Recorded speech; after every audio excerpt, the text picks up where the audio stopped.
முதல் வணக்கம் நேயர்களுக்கு வணக்கம். ஒரு ஊரிலே கதைப்பகுதியில் நான் ஒரு முறை ஒரு நிகழ்ச்சியில் போய் பேசிட்டு சென்னை போகிறதுக்காக திருநெல்வேலி ரயில் நிலையத்தில் நின்று கொண்டிருக்கிறேன். திருநெல்வேலி ரயில் நிலையத்தில் குருவாயூர் எக்ஸ்பிரஸ்க்காக காத்திருக்கிறேன். உங்களுக்கு தெரியும், ரயில் நிலையங்களில் என்னென்ன சத்தம்லாம் வரும்னு தெரியும். ரயில் வர்றது பற்றி அறிவிப்பு வரும். அப்புறம் நமக்கு ரொம்ப பிடிச்ச ஒரு சத்தம் கேட்கும். Coffee coffee tea, tea coffee coffee tea, tea coffee tea, tea tea, இப்படி ஒரு சத்தம் கேட்டுக்கிட்டே இருக்கும். இப்படி ஒரு 10 பேர் அங்கே டீ காஃபி விற்கிறாங்க. சில பேர் டீ டீ டீ டீன்னு வர்றாங்க, சில பேர் காஃபி காஃபி காஃபின்னு வர்றாங்க. அதுக்கு நடுவில் ஒரு குரல் எனக்கு கேட்டுச்சு. ராஜவல்லிபுரம் பசும்பால் காஃபி, ராஜவல்லிபுரம் பசும்பால் காஃபின்ட்டே வர்றார். எனக்கு ராஜவல்லிபுரம் பசும்பாலுக்கு ஃபேமஸானு தெரியாது. ராஜவல்லிபுரம்ங்கிறது எழுத்தாளர் வள்ளிக்கண்ணன் ஊர்னு மட்டும்தான் தெரியும்.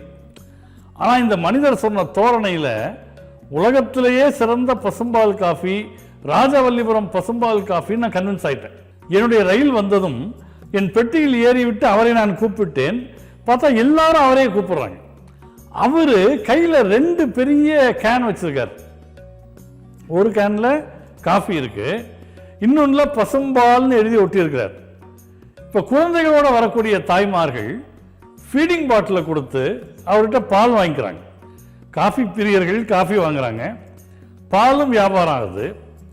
பாருங்க, 20 நிமிஷம் ரயில் நிற்கக்கூடிய இடத்தில் தன்னுடைய பலம் தெரிந்த ஒருவர் ராஜவல்லிபுரம் பசும்பால் காஃபின்னு தன்னை தனியாக பொசிஷன் பண்ணதுனாலேயே 20 போட்டியாளர்களை அவரால் வெல்ல முடிகிறது என்றால், தன்னை சரியாக வெளிப்படுத்தி கொள்ளக்கூடிய இடத்தில் யாரும் ஜெயிக்கலாம் என்பதை அவரிடம் நான் கற்றுக்கொண்டேன்.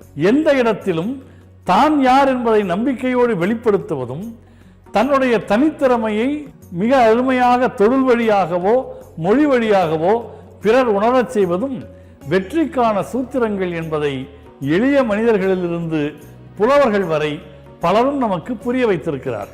இல்லையா நண்பர்களே? நம்மை நாம் மிகச்சரியாக வெளிப்படுத்த வேண்டும் என்பதை இந்த கதை நமக்கு கற்றுக் கொடுக்கிறது. நம்முடைய முதல் வணக்கம் நிகழ்ச்சியினுடைய அடுத்த நிகழ்வில் இன்னொரு கதையோடு உங்களை நான் சந்திக்கிறேன். வணக்கம்.